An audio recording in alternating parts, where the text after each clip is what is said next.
Hello and welcome to another episode of the Unsinkable Ship with me, AJ Wilson-Taylor. And me, John York. Join us as we rudder the udders of friendship and attempt not to run aground. Pithy. Efficient. That's like good, it. that, wasn't it? Yeah. Rudder the udders. What does that mean? Well, a rudder is part of a boat. Yep. An udder is a part of a cow. So you're sort of imagining that we're sort of doing a little bit of this to our... I think it's fair to say we're milking this.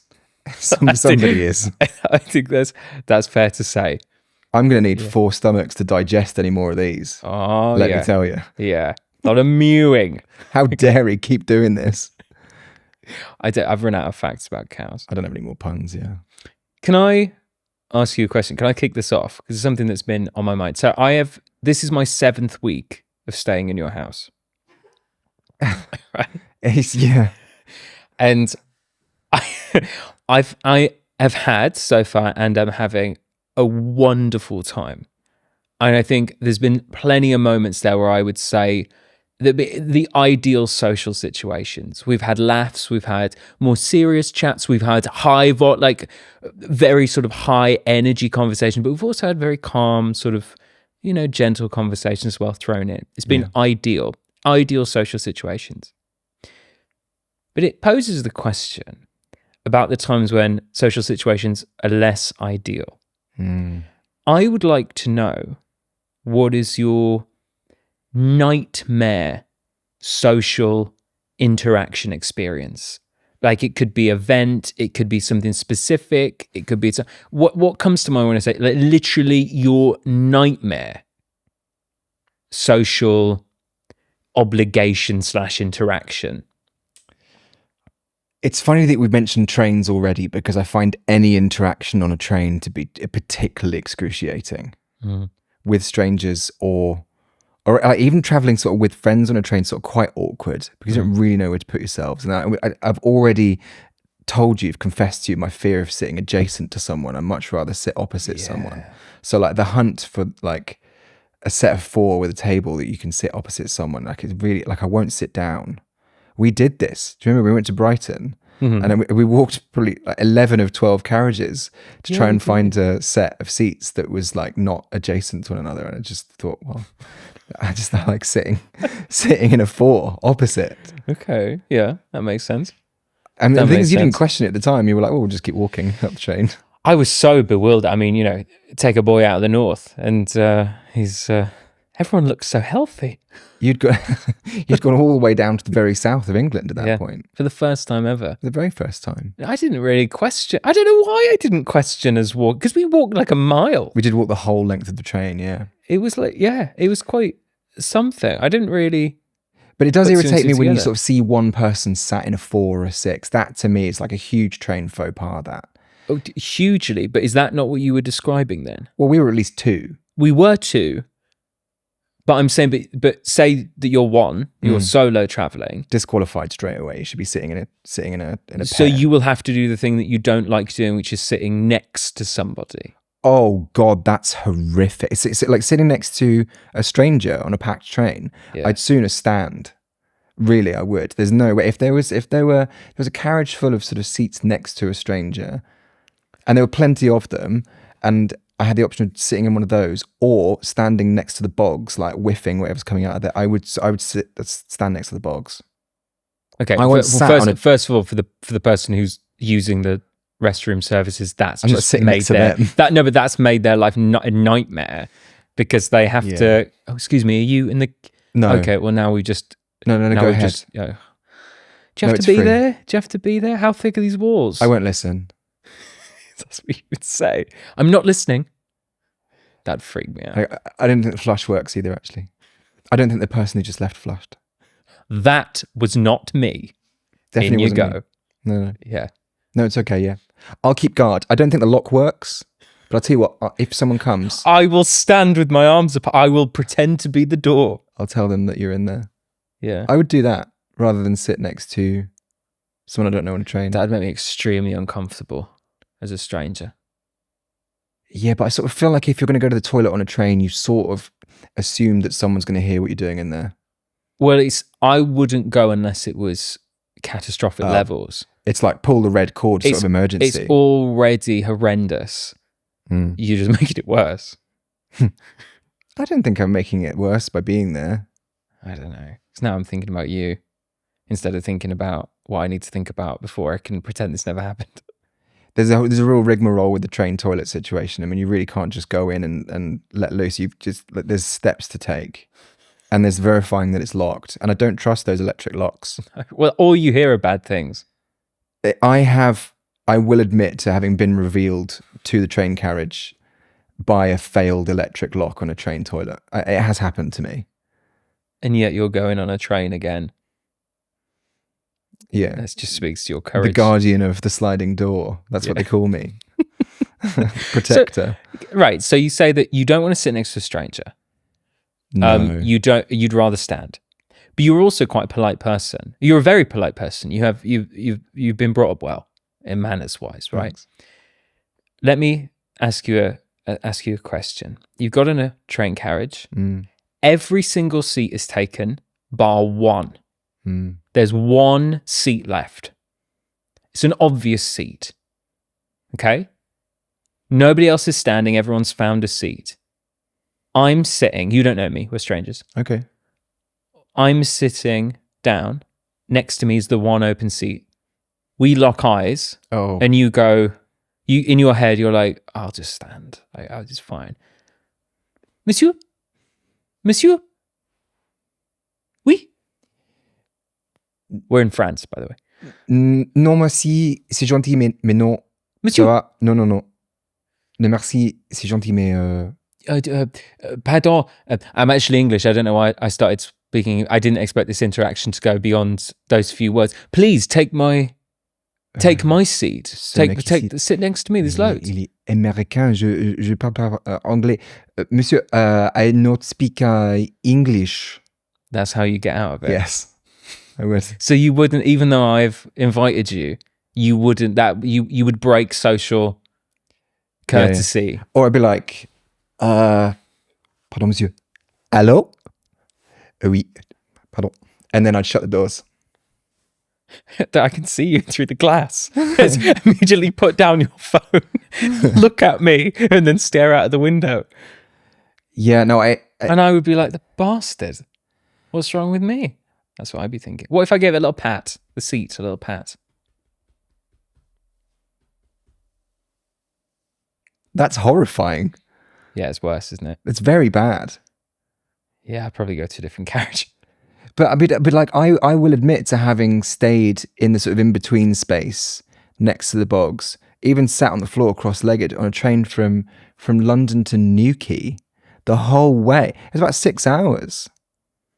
Because I just can't deal with the fact that somebody might open a packet of pickled onion Monster Munch next to me.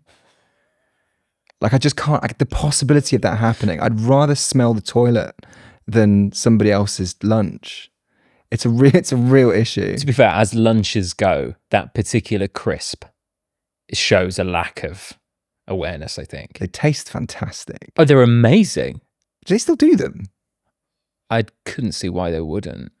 Why would you stop your golden goose? Can I tell you a fun fact? Yeah. My dad, for about 15 years, owned the website monstermunch.com. Just for a laugh. He doesn't own it anymore. Did he get bought out? No. But I think he bought it. Was this before the crisp? During, for sure. He bought it in the 90s. Like, I'm pretty sure that like Golden Wonder, whoever owns Monster Munch, they hadn't figured it out. That's a thing that they're supposed to do. Yeah. My dad owned it. His like family website was Monster Munch. No way. Isn't that bizarre? Well, it's insane. I mean, that's sitting on a gold mine. Is No. monstermunch.com. I don't think it's actually, well, I think he just let it go in the end. Oh. The Golden Wonder. Yeah. Quick question. Yeah. When you eat a Monster Munch, Mm-hmm. are you know that one that sort of looks like a sort of hand? Yeah. Are you eating each of the individual digits off that one by one? Possibly at a younger age, yeah. I mean, I must admit to you, I don't have Monster Munch all that much. It's not my go-to crisp. Unless you get on a train. Unless I'm getting on a train or a plane or a submarine or something. And your entire carry-on is full of them. Yeah. Yeah. I would probably have. I'd have one claw per. I'd 1 claw per mouthful. Or you're just lobbing it in. Blah, blah, blah. Interesting. Yeah. Because I sort of enjoy. Stick to the tongue. Oh yeah, it's quite a satisfying little poppy sensation. Yeah. Retreat back into the mouth. Like a skip. Let the sarlacc pit of my mouth, The sandy bumhole. cascade around that monster munch. Okay. Into dust.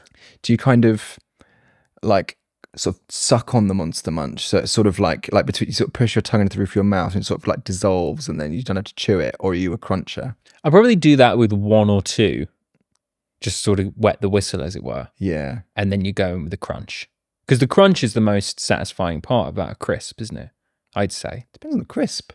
It does depend on the crisp, I'll give you that. Like I wouldn't crunch a skip. I'd definitely let them, effervescent dissolve on the tongue. What, every single one? Yeah. No, I'd say about 30% dissolve. And The rest are you're crunch. chewing a skip. Yeah. That's wild. I'm not saying it's hard work. I'm just saying that I'd let the old tooths have a gnash. That's really interesting. What about like a disco? Because I salt and vinegar disco. Yeah. They're quite good at just sort of sitting like a cap on your tongue and you sort of get all the salt and vinegar off, and then it's soft enough just to sort of go like gone.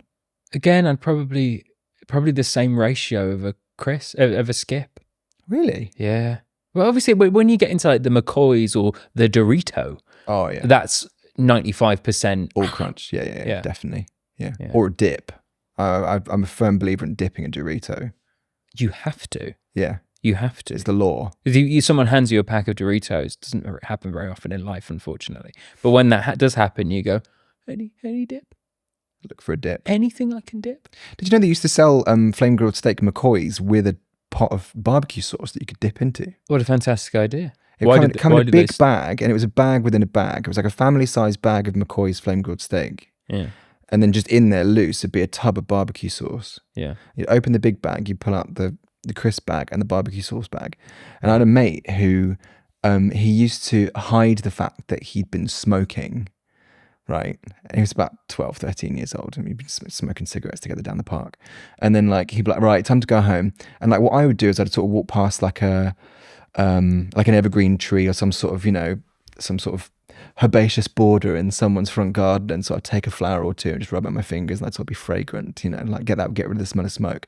Not my friend. He'd get a whole packet of these flame grilled steak McCoys and the barbecue sauce, and he'd grab a handful of these flame grilled steak McCoys and he'd just dip them, and his whole hand in the barbecue sauce. His whole hand would be covered in the barbecue sauce, and he'd be shoving them in his mouth. It was. I mean, the almighty Sarlacc definitely comes to mind. It was revolting. And then he'd go home and he'd be a sticky barbecue sauce goopy mess, and he'd have it all over his face and all over his hands. His parents would be like, you're covered in barbecue sauce again. Why can't you just smoke? It's honestly be better for him at this point. Pack of 20 Richmond Super Kings, better for his health than a bag of McCoys every day. Probably not. Debatable. Actually. But I do. It was family size. It'd be better on his social life. It was Definitely. It was bad, but kind of genius, because the flame grilled steak, I mean, it's a smoky flavor. So he's like, well, it's just I love the McCoys. Different smoky scent, though, isn't it? It was pretty pungent. It's even like barbecue smoke is different to cigarette smoke. I fear the day when someone does precisely what I've just described on a train next to me. Do you think he's the sort of person who would do that if he ever gets the train? Because it's a habit that's been embedded in him. It's like, well, I've been smoking now on the train platform. Yeah.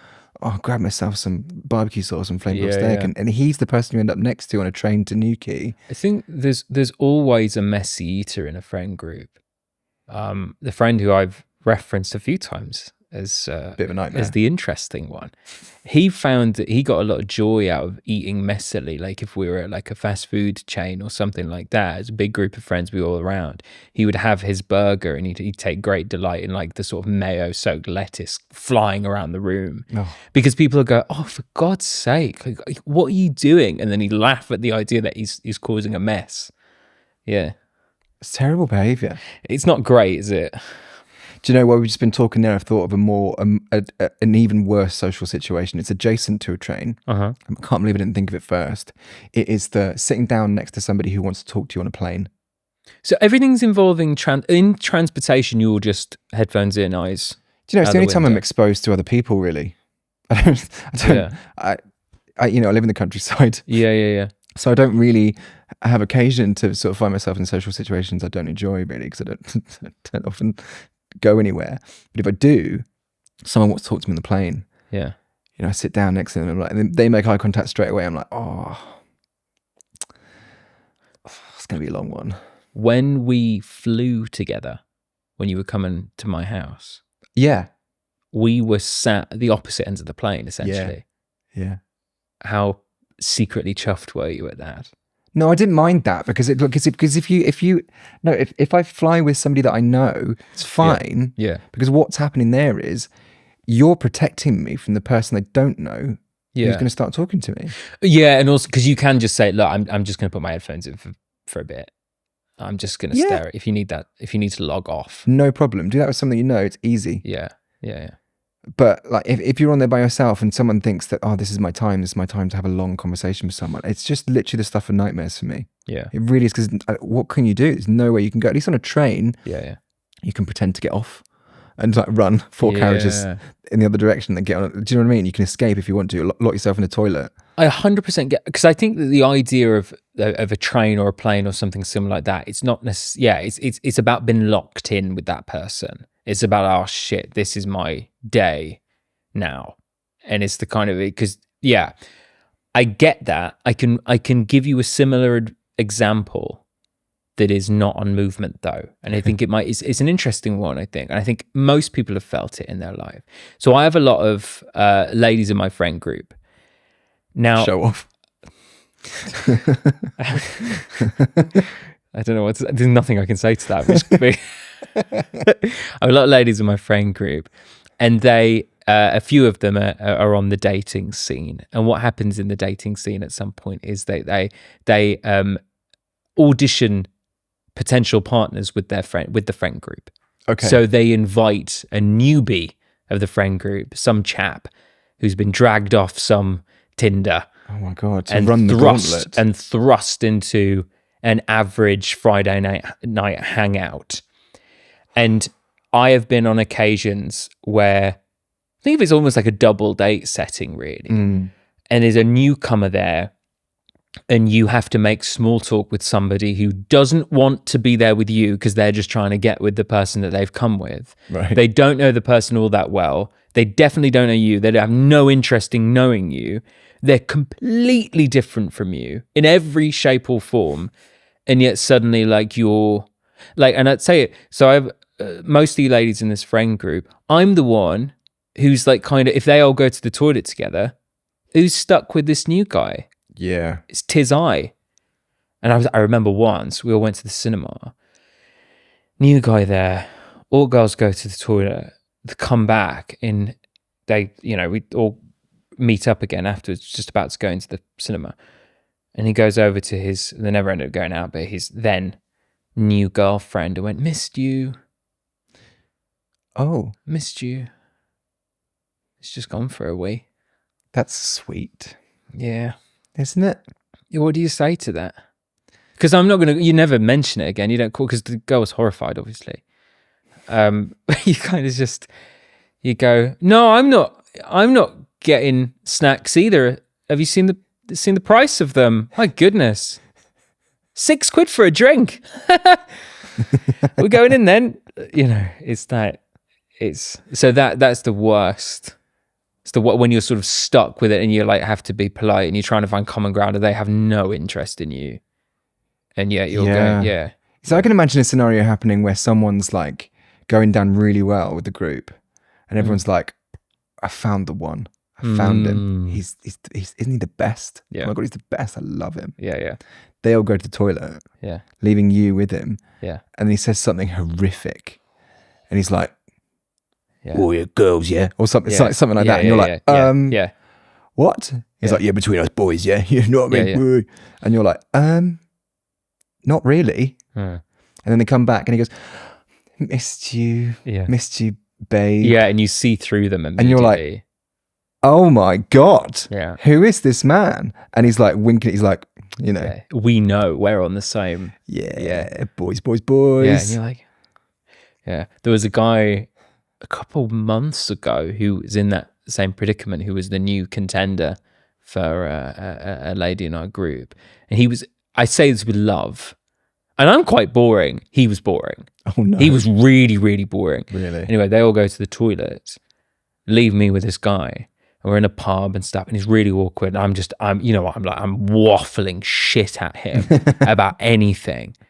And he kind of stops me and goes like, do you think she likes me? Oh. And I felt awful because, well, one, I knew that she didn't. But second of all, I think the worst thing is I'm not qualified for that conversation. That should not come from me. No. But like, what can you say if you've been asked outright? Because you don't want to go, oh, she loves you. Because you know that's just going to be a crushing fall. We all do. So I just kept repeating, everyone's having a really nice time. and obviously you put it back on them and you go, are you having a nice time? He goes, yeah, do you think she likes me? Everyone's having a really nice time. Everyone's having a really nice time. And then it's awful. I would have known straight away that makes that was my stomach crawl. You were towing the party line then with that. I would have known. I would have seen it straight away. What can you do? What can you do? Oh God, I don't know. That's really awkward. Yeah.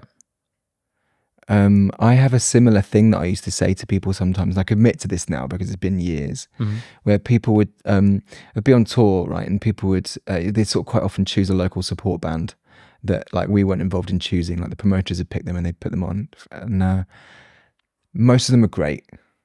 Some of them really weren't. Some of them were terrible, but they were really lovely people and they're sort of really nice. And they sort of come up to you and they go, how was it? Did you really enjoy our set? And like, I'm just such a bad, like, I'm so bad at it. I'm so bad at going, oh yeah. Yeah, it was really good. Oh yeah, you guys were great. Yeah, you sounded really good. Because like immediately they'd be like, this guy's lying to me. Yeah. Couldn't do it. So I had to prepare like a line that I would give them. Yeah. That was non-committal like that. Like everyone's having a nice time. Do you know what it was? Well, shall we see what it is? Okay, yeah. Okay, yeah. Or do you want to be the I'll be I'll be the support act. Okay, yeah, right. Yeah. So, okay, I'll be just being nonchalant at the back of the venue. Whatever. Yeah. So watching the support band that we've actually brought with us. Throwing horns. Hey, loved you. No, I love you. All right. Hey, AJ, man, hey. dude. Hey, sorry, bro. I can't eat. Bro. Hey, bro. What do you think of that? We rocked it, right? Eh? Oh, yeah. Yeah. You enjoyed yourself? Are you kidding me? Listen to that roar. Oh, you guys look like you were having loads of fun up there. We had amazing time. Yeah. Do you see that circle pit? Did you see that? Do you know? Actually, I was doing a photo thing in the dressing room. I should feature on your next single. Do you know? Like we haven't really figured out what the next single is yet. It's what it's like with the label and stuff. It just takes a long time. Maybe we could write it together. Well, I mean, it's kind of like we don't really know where we're going with it yet. We haven't really figured any of those things out. No, but that's the magic of it, isn't it? Yeah, it's the magic of songwriting. I do love that. I love songwriting. Sorry, hold on. Yeah, just who do I make it out to? Yeah. Sorry, what you were saying? When are we going to get together? Oh, I think probably we're going to be like, I don't think we're going to record it in this country. Like, I think we've got some plans. No, guy, I think we're quite far away. I don't know. I don't even know if we're doing another album. Really, we might. I am getting the vibe that you don't want to write a song with me. No, it's not that. That's a shame because what you were saying before, you said that you really liked my set. Well, if you play it back again, I didn't actually. You gave me the feeling that you enjoyed my set. The thing is that what I said was it looked like you guys were having a lot of fun up there. Yeah, but I'm only having fun if you enjoyed it. Enter to the stage, please. Enter to the stage. I'm so sorry. I've got to go. It's my call time. We'll be late, and these promoters they cut you off right at the dead of kick out time. I've got to go. No one did that for me.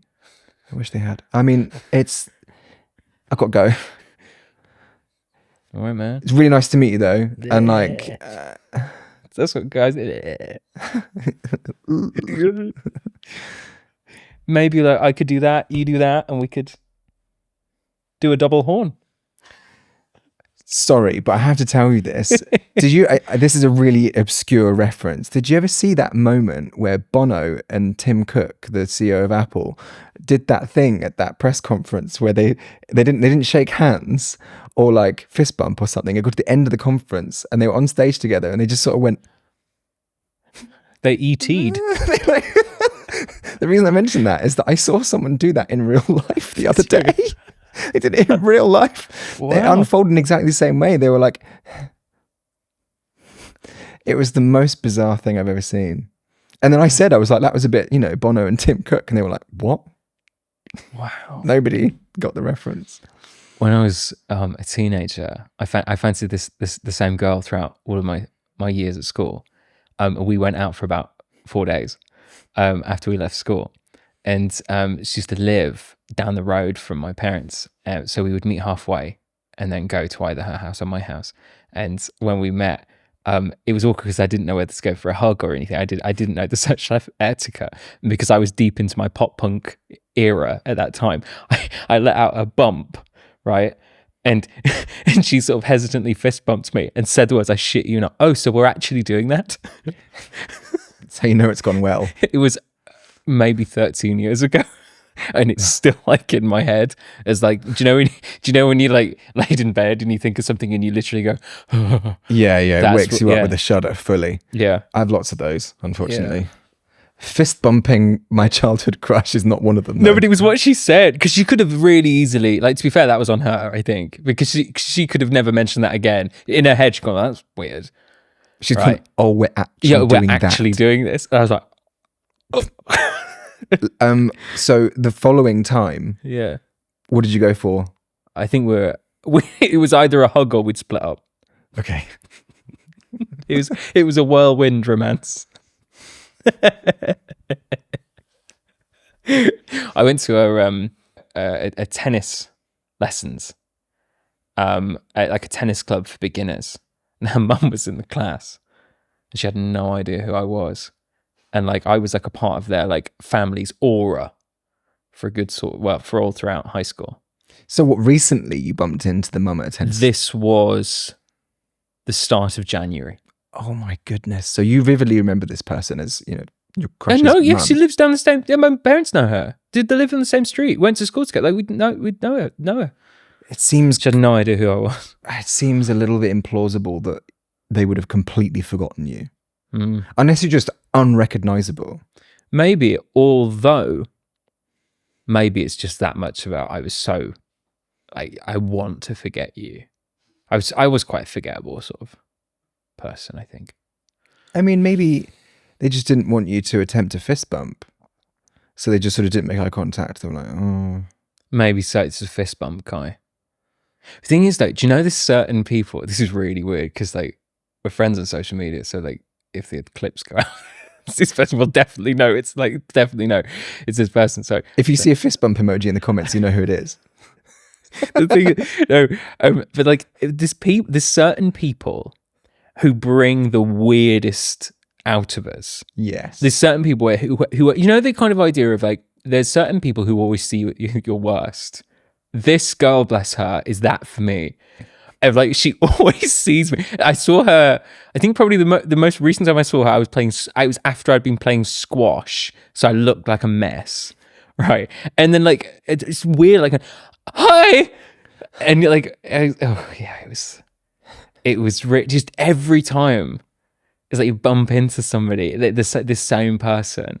You're a bumbling, fumbling buffoon. And you think, next time, yeah, I will be it. I will be the one that got away. You'll be stepping out of your Ferrari. Yeah. Wicked sunglasses on. Yeah. Bit of a tan. Yeah. Whereas now it's I'm all it's considered. I fell on hard times. That's the impression that I give. With extreme social anxiety. Yeah. Unfortunately. Well, at least you didn't see you at the swimming pool. At least I'm over it, though. What do you mean the swimming pool?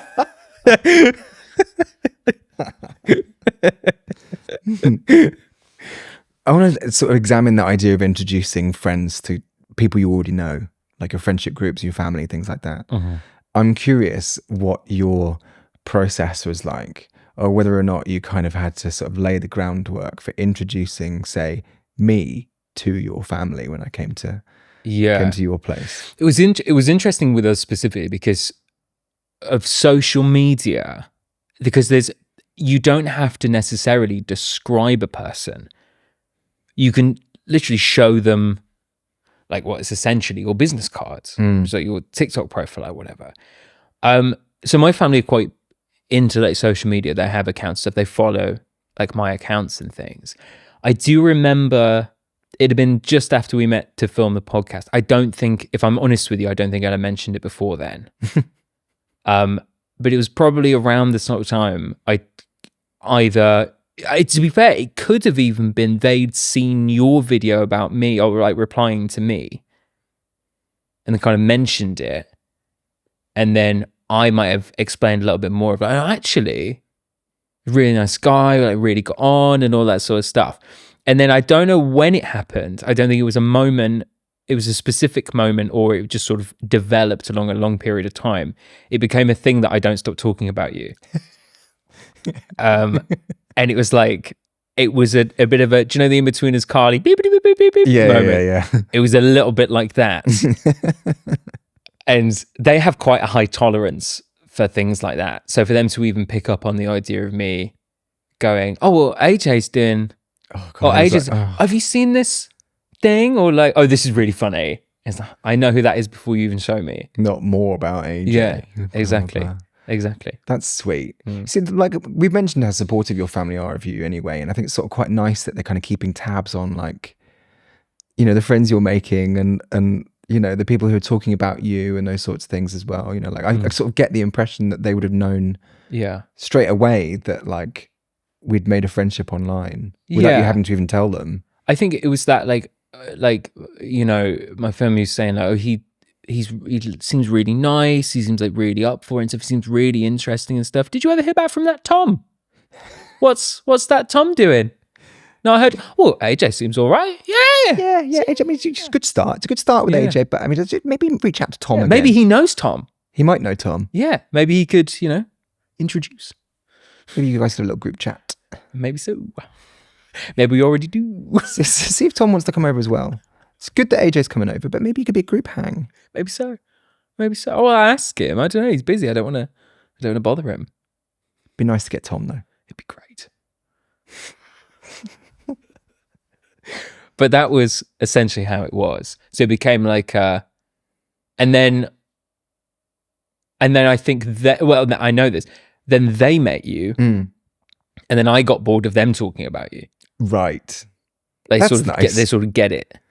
Yeah. It's nice that I mean, it's, you know, it's nice to be, well, I don't know.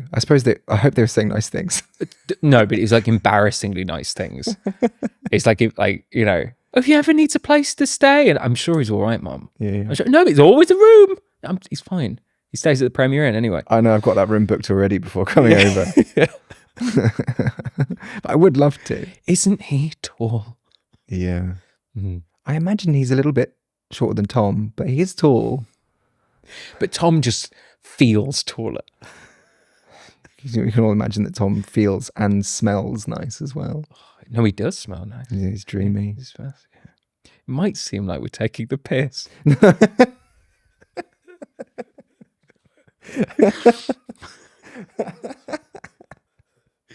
Now, you see, I've just said all of that. I have a sneaky suspicion that when I met your father, you told him who I was in a text 5 minutes before we arrived. Oh, mate, John's coming. Yeah. Just, he'll settle down after a few minutes. Give it half an hour and half a Negroni. Yeah. And he'll relax. Yeah. Do you think I get better after a drink? I'm not really sure, to be honest with you. It's a roll of the dice. I think sometimes I've seen it go with, it depends how tired you are. See, the thing is like when we've been in a situation to have a Negroni or 7, it's because we've traveled halfway across the world to be there. And we're sort of like, the Negronis are there to kind of keep things moving. It's like, it's okay. I'll just have another one of those and it'll be okay.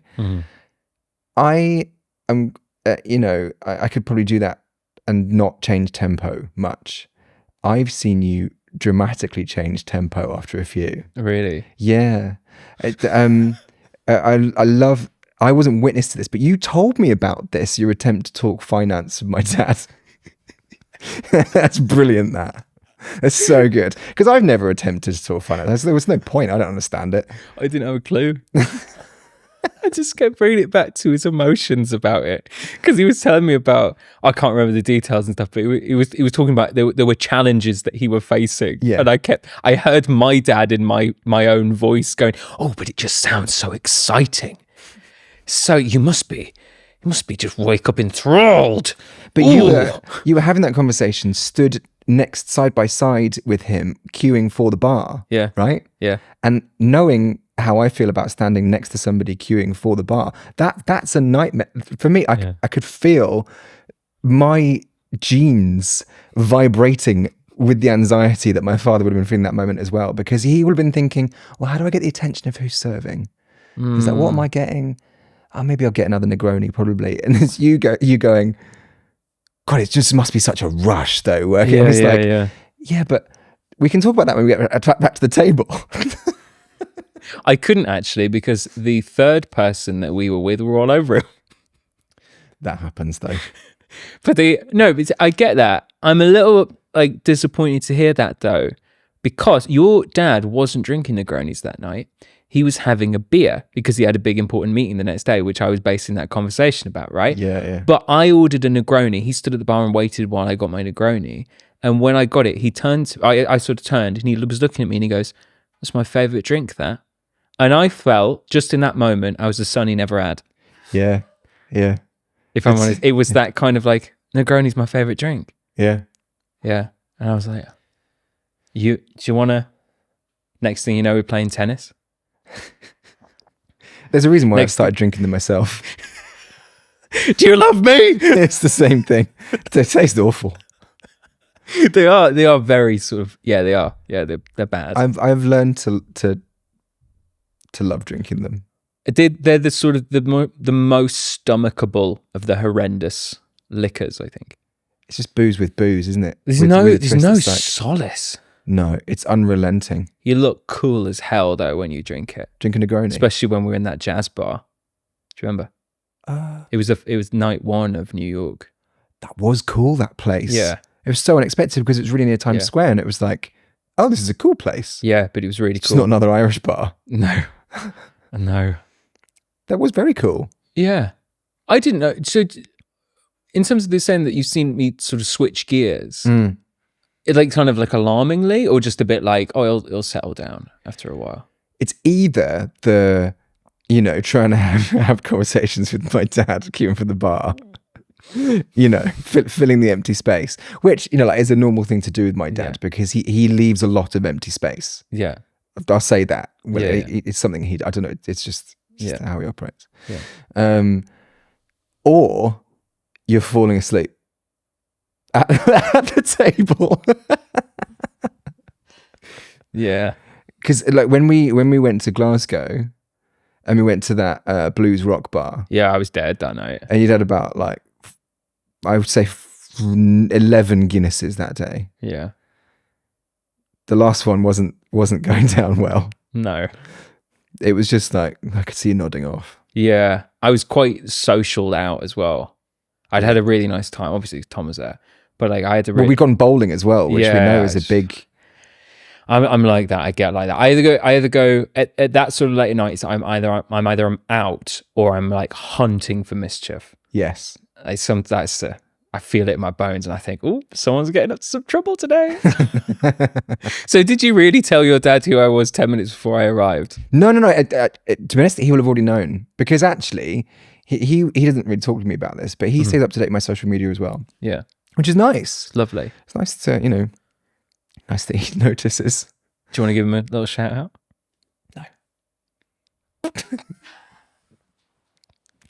No. No. Okay. So what did it kind of look like? Because we'd obviously made an arrangement to go. Well, okay, so I'll tell you what my dad already knew. So my dad he was fully up to speed with the kind of the meme that we'd leaned into early on in our sort of online friendship, which was that you and I were in like a romantic, like we were married. Yeah. So he was fully up to speed with that whole thing. He knew that we'd sort of made friends, got married, broken up, decided to sort of continue hanging out anyway. Yeah. And I think he sort of made something. He was like, "Oh, is your husband coming with you?" Something like that, Can I refer to him as your ex-husband? Or like, do you know what I mean? Like a very my dad thing to very say. Sort of Hugh Grant. Right. Yeah. Right. I think he was actually someone who we were with. Yeah. Did give the comparison of Hugh Grant to your dad. I think she was just sort of throwing out names of sort of like charming British, kind of sort of heartthrob, just hoping that one of them would kind of like stick in some way. And do you know what I noticed about your dad upon like sort of, because he never like acknowledged that, but he would have heard it. No. He'd roll his, he'd be like, no, he did. No, he did something better. Oh God. He gave the impression like it was nothing new. It was like almost the most subtle, charming. Right. Here we go. Gonna have to break another heart tonight. You are joking. I didn't see him do that. No. Well, it's just that aura, isn't it? It's like, it's not his first rodeo. It blows my mind seeing that unfold. And I was blind to it. Okay. It's amazing. Do you think from talking about, if we sort of pinpoint right from the start, we were talking about your sort of hatred for standing next to somebody talking. Do you think that was sort of passed down? Oh yeah. Yeah, 100%. Yeah, there will be times I know that he'll be like, these are not talking times. What would you class as not talking times? Well, standing next to someone waiting to be served at the bar, for sure one. Do you really not see that as a talking time? No. Not with if you're standing next to the person that you're having a drink with. No, because it sort of feels like it's like liminal time. Like, do you know what I mean? It's like we're waiting for the actual moment to do the thing. It's logging off time. Oh, he wanted some logging off time. I talked through his logging off time. Tell me I'm wrong. You did. Yeah. I feel awful. I'm so sorry.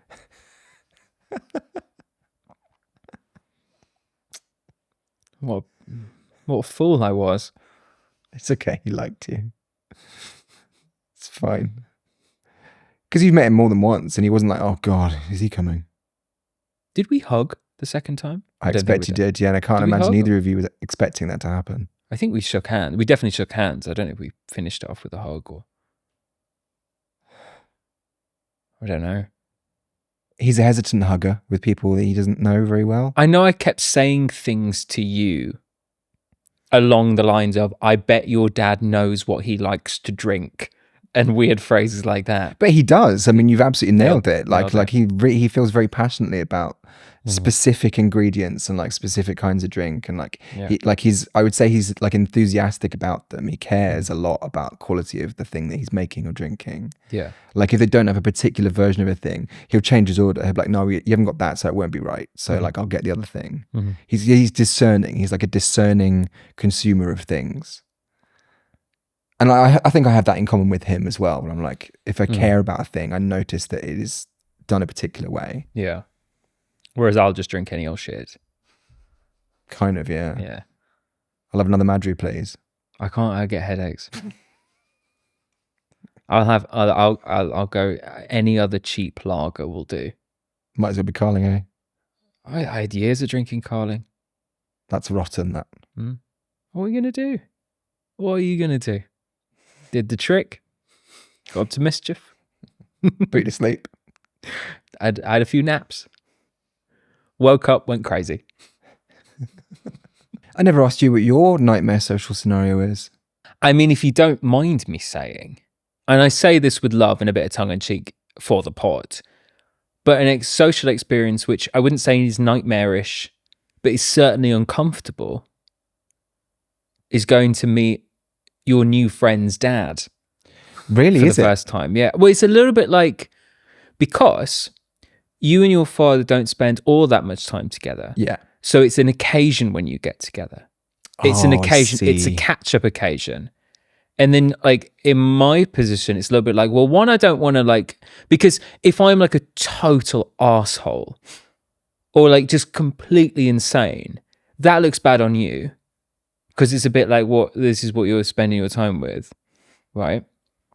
And then on the flip side is you don't want to get in the way of the catch-up.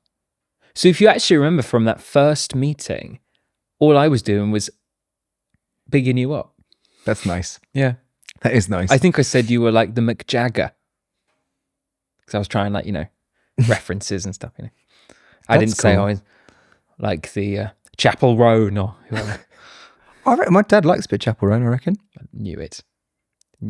He's well up to speed with that sort of thing. But do you get what I mean, though, about that? That can be a little bit intimidating. Yeah, Or a because little you bit don't like- want to get in the way. You don't want to get in the way. You know, you don't want to make it about you. Exactly. And but I will say, counter to that is that, like, because I don't see my dad very often, we do tend to spend most of our time when we are catching up, just the two of us.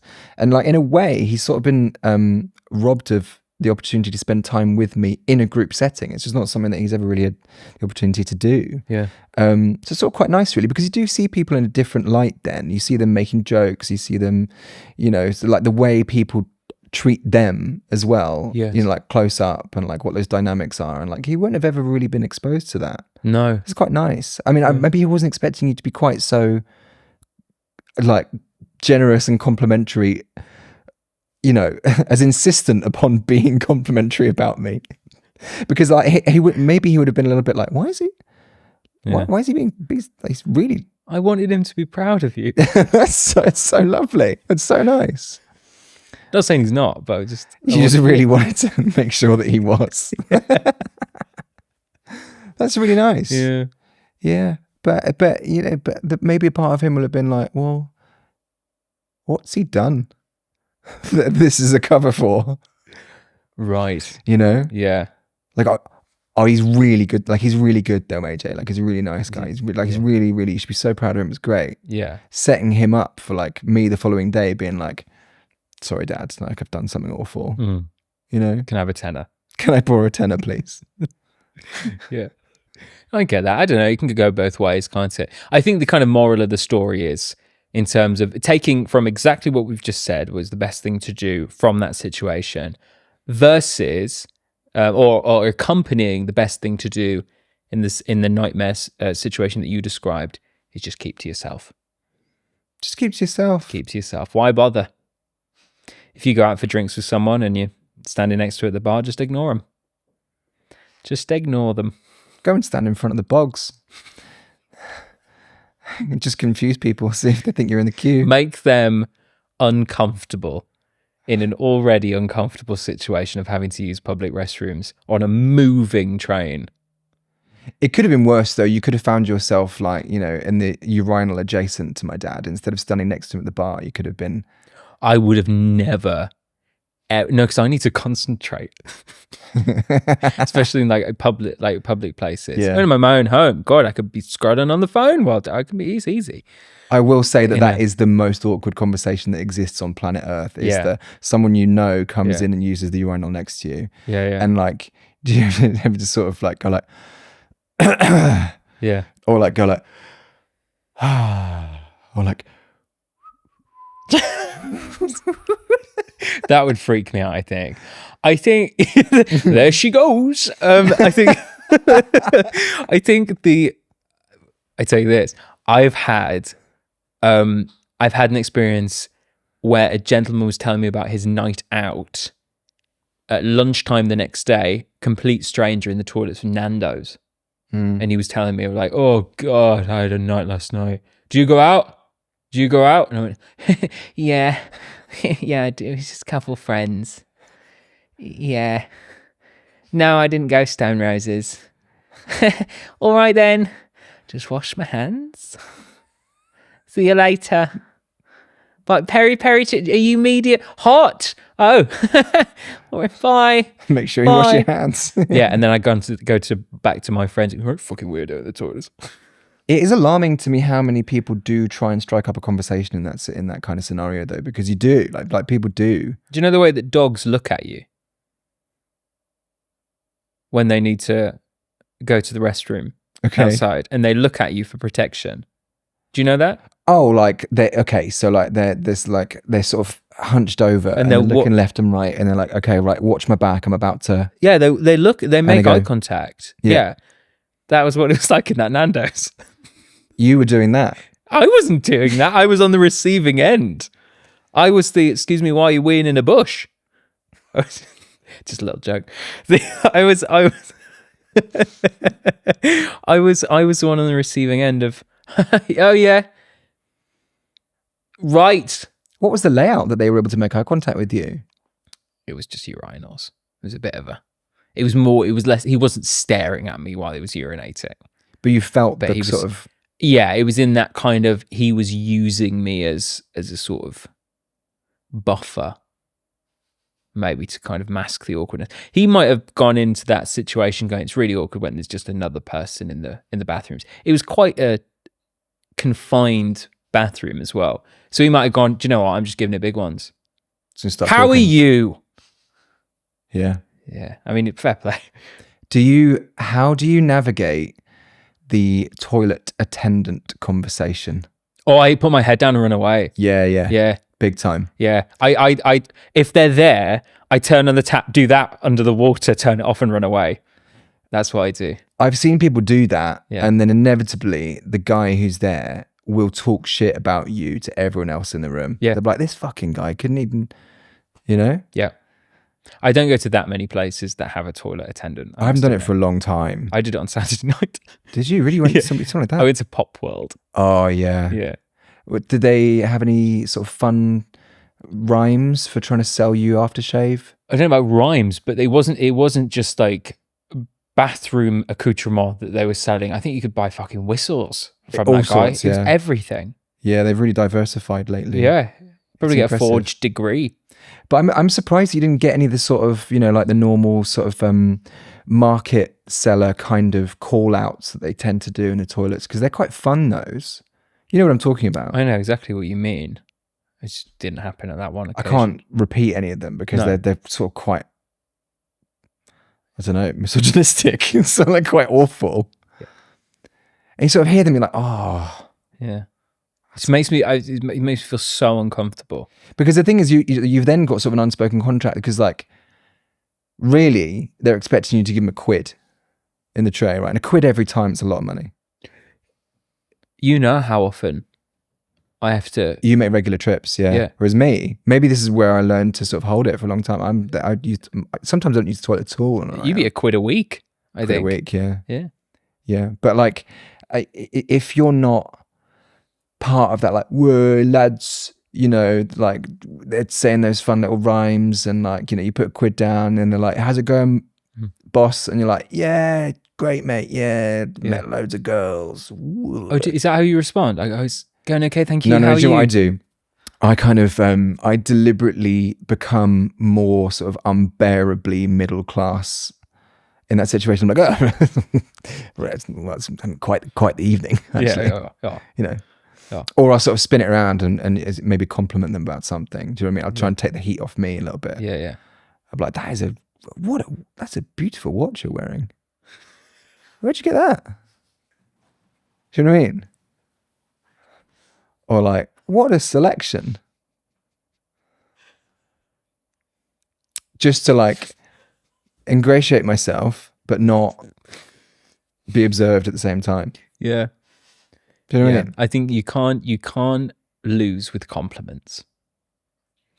If they'd compliment me instead of trying to intimidate me to give money, because no one has money anymore, it's all card, isn't it? But it's all right, they've got a card machine. Do they really? They accept card now? Yeah, because nobody has money. Who has money these days? Oh my God. So it's so if they change, right? Do you know how personal trainers work out how you're motivated straight away? They know, because you can either be, you suck, you need to do better, or you're doing so well, come on, right? You're one of those two. I'm very much you're doing amazing. You're doing amazing, keep sweetie. being amazing. Yeah, that's what I need. That's what I need. If he was like, oh my God, I thought that was bloody Pierce Brosnan in his prime there. It's Fassbender. Coming out. Look, he's coming. Look at this. It's Michael Fassbender. My God, you are gorgeous. Yeah. Please, can I interest you in some better You don't want a superstar like you. Don't want to be using those napkins. Come over here. These are just for you. These are just for you. I mean, I'd be swiping all day. You'd be like, okay, yeah, okay. No, you're right. I am a discerning gentleman. No, those fragrances, no. I'll take the top shelf. Yeah. Thank you. I'll pay £2. Did you get that jumper from M&S? Oh, it's dashing. It's good, that, yeah. Yeah. It's got a nice weave on it. Yeah. Lovely. God, it fits you well. Jesus. God, get out of here before I eat you, hey? I'd be... Too much. You've gone too far there. Yeah, maybe. Yeah, I'd probably leave if he said I might eat you. But anything before the consumption of me, if it was just bigging me up, I'd be putty in his hands. And that's all we've got time for on today's episode of the... oh, fuck, I screwed it up. I got it wrong this time. And that's all we've got time for on today's episode of The Unsinkable Ship. I'm AJ Wilson-Taylor. And I'm John York. Thank you very much for listening and or watching. Bye for now.